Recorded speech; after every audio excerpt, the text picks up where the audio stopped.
our earlier lectures, we have learned that how the development of the classification of bacteria took place and how the phylogenetic classification system replaced the phenetic type of classification system.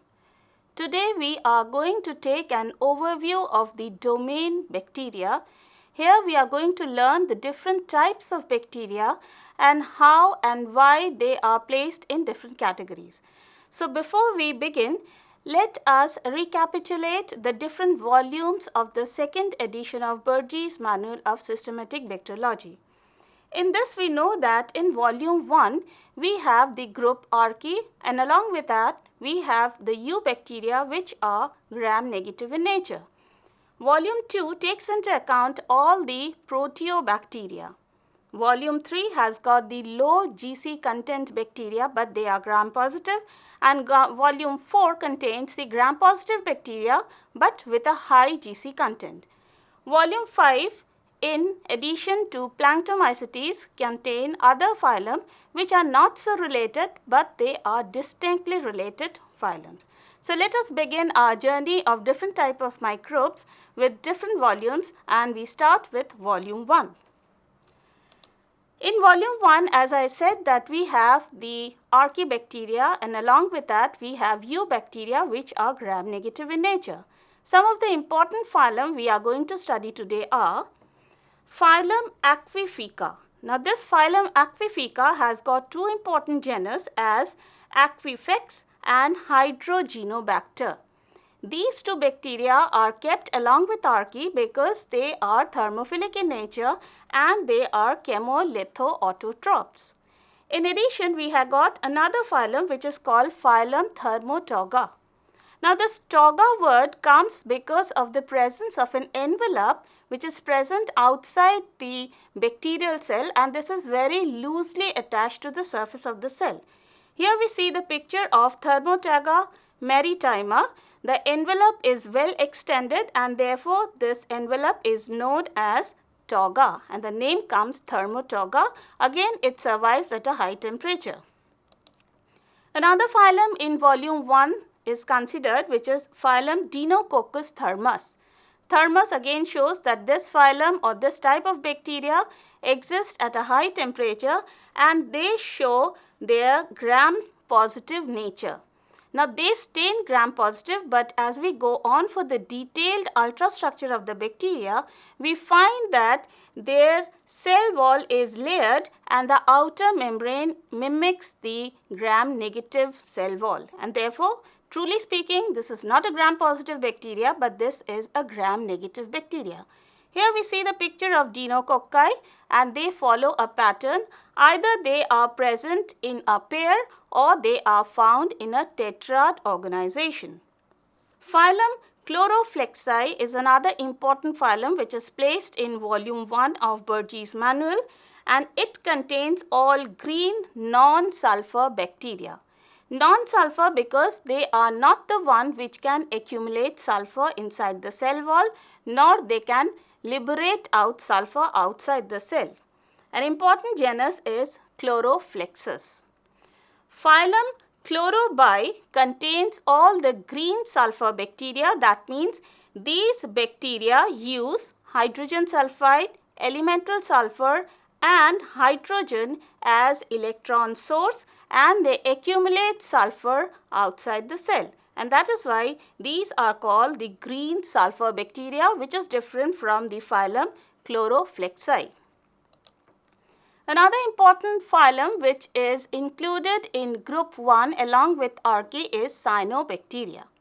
Cyanobacteria is considered as an ancient form of bacteria, and they are the one which are responsible for the evolution of oxygen, or rather I should say the oxygenic environment that we get today. Because they are the first phototropic organisms, and they evolved oxygen and therefore converted the anoxygenic environment of the earth into an oxygenic environment. They show different type of morphology. They may be filamentous, they may be rod-shaped, or they may be coccus. Another important feature of phylum Cyanobacteria is, as the word cyano we can see means blue. They show a presence of a particular type of pigment, and that is called phycobilins. These phycobilins can be of two types, either phycoerythrin or phycocyanin. Phycocyanin gives a blue color and phycoerythrin gives a red color. The presence of heterocyst in this cyanobacteria is an important feature. The heterocyst is normally found in the filamentous type of cells, and it is larger than the vegetative cells, which we can see in this picture. The adjacent cells are the vegetative cells and the heterocyst is a bigger cell. Now, this heterocyst does not contain photosystem II and therefore they cannot liberate oxygen nor they can fix carbon dioxide from the atmosphere. So, what is the function of heterocyst? The heterocysts are basically meant to fix nitrogen from the atmosphere, and when they fix nitrogen from the atmosphere, they convert it into ammonia and ultimately this is converted to glutamine. This glutamine or an amino compound so produced in the heterocyst is transported to the other vegetative cells and hence in this way it supports the vegetative cells. On the other hand, the vegetative cells do have the photosystem and therefore they are able to accumulate carbon dioxide and they liberate oxygen. Therefore, the oxygen which is being liberated from the cyanobacterial members is not coming out from the heterocyst but from the vegetative cells, and the heterocysts are meant for the fixation of nitrogen. Coming to the second volume of the Bergey's manual, which is in second edition, we have the group or we have the volume which is totally dedicated to the phylum Proteobacteria. This Proteobacteria is a diverse group. It shows diversification in morphology, it shows diversification in metabolism, in respiration, and all different types of diversification are present here. So basically we divide the Proteobacteria into 6 different classes. Number 1 is alpha Proteobacteria.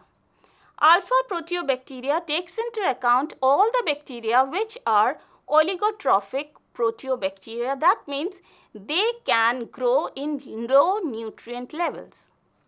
The beta Proteobacteria are the one which can use substances that diffuse from the organic decomposition in the anaerobic zone.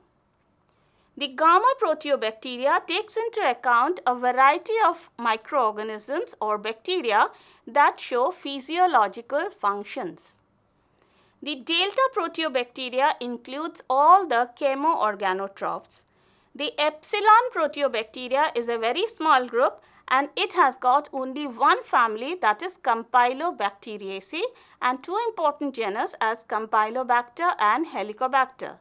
I told you in earlier lectures also Helicobacter was recognized as Campylobacter, but by 16S rRNA, that is a modern approach towards the phylogenetic system, now we know that Helicobacter is a separate genus from Campylobacter, but it is included under epsilon Proteobacteria. In zeta Proteobacteria, currently we have got only one organism, that is marine in nature and iron oxidizing. Its name is Mariprofundus. So this is the only bacteria we have in zeta Proteobacteria. Therefore, phylum Proteobacteria takes into account all the bacteria which can be chemolithotrophic, chemoorganotrophic, phototrophic, anaerobic, microaerophilic, or they can be facultative aerobic species. So let us go to the different metabolic diversity that we see in the phylum Proteobacteria. The first metabolic group that we find in the Proteobacteria is the purple phototrophic bacteria. Now this purple phototrophic bacteria takes into account 2 important groups of bacteria. One is called the purple sulfur bacteria and the other one is purple non-sulfur bacteria. Now purple sulfur bacteria comes into the class of gamma Proteobacteria and they have got Calvin cycle to support the autotrophic mode of nutrition. A very common example of this is Ectothiorhodospira. The purple sulfur bacteria, they can utilize hydrogen sulfide. Another group which is purple non-sulfur bacteria First, they were thought that they are not able to utilize hydrogen sulfide because the concentration of 1 to 3 millimolar of hydrogen sulfide, which is optimal for the purple sulfur bacteria, becomes toxic for the purple non-sulfur bacteria, and therefore they are categorized as purple non-sulfur bacteria. Nutritionally, they are diverse and they can fix nitrogen.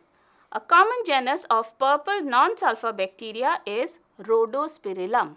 Here we can see the picture of Rhodospirillum rubrum. Another metabolic group that comes into proteobacteria is the nitrifying bacteria. That means those bacteria which can carry out the process of nitrification. Again, they are categorized as ammonia and nitrite oxidizers. Now, there is no other chemolithotrop which can fix ammonia and convert it into nitrate. That means ammonia has to be oxidized to nitrite and nitrite to nitrate. So, we have two different groups of bacteria. One is called the ammonia oxidizing bacteria, which converts or oxidizes ammonia to nitrite, NO2. And the name of those bacteria should always start with the word nitroso. Example is Nitrosomonas. Another group of nitrifying bacteria is nitrite oxidizing bacteria. That means they oxidize nitrite, NO2, to nitrate, NO3. And the genus name always begins with the word nitro. For example, Nitrobacter. Here we can see a picture of Nitrobacter vinogredsky. The internal membrane that are present in Nitrobacter shows that they are the location of the enzymes which are used for this oxidation process or for the process of nitrification. So, sometimes it is said that the actual nitrate producing bacteria are the nitrite oxidizing bacteria because the substrate nitrite, that is NO2, is coming from the earlier step, that is from the ammonia oxidizers. Therefore, if two different types of bacteria are present, then only we can have the oxidation of ammonia to nitrate. There is no single bacteria which can carry out the whole process of nitrification. Another metabolic diversity that we find in the proteobacteria is the sulfur and iron oxidizing bacteria. Now, sulfur oxidizing bacteria takes into account all those bacteria which can utilize or where we have the electron donors like hydrogen sulfide, elemental sulfur and thiosulfate. So, whatever the sulfur compound is, ultimately we have the formation of sulfuric acid, H2SO4. Now, when the sulfuric acid is formed, that means the bacteria is hydrophilic. And whenever such a bacteria is present in a natural habitat where we have the iron ore, that is the pyrite, FeS, we have the leaching out of the iron.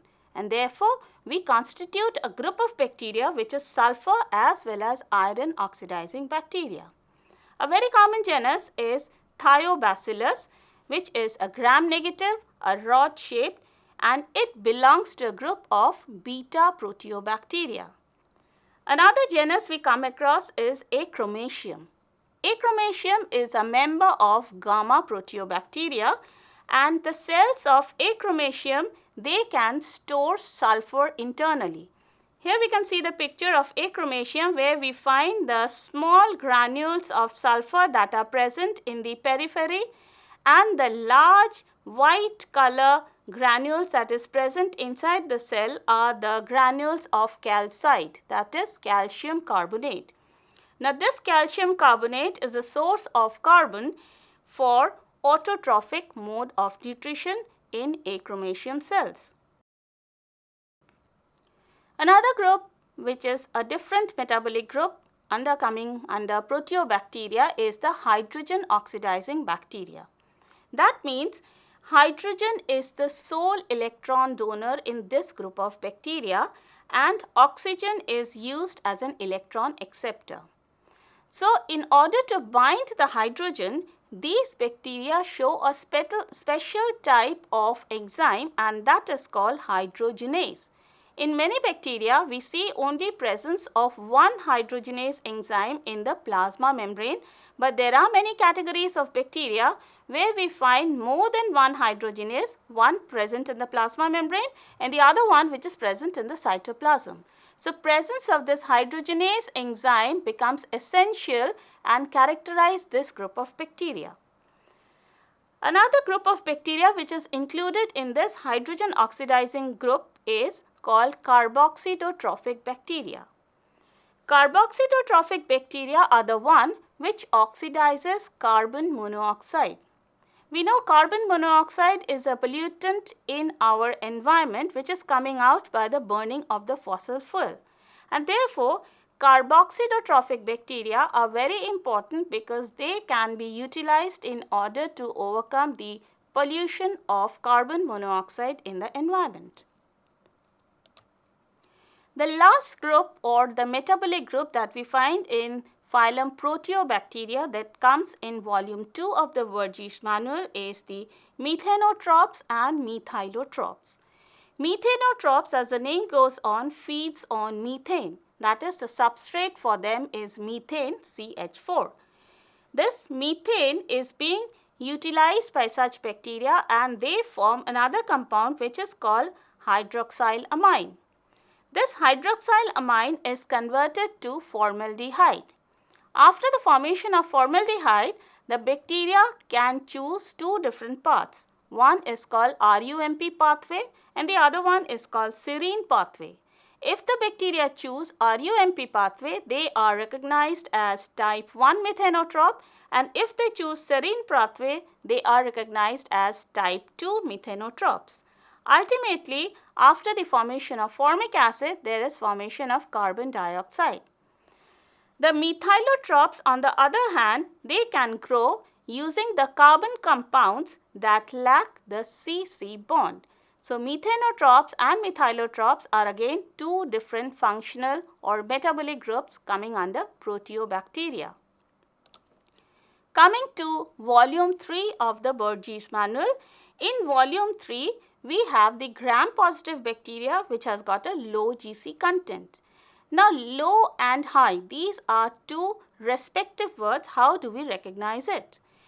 In Bergey's manual, it says that if the GC content is 50% and less than 50%, it should be recognized as low GC bacteria, and if it is more than 50%, then it is recognized as high GC content and it is placed in volume 4.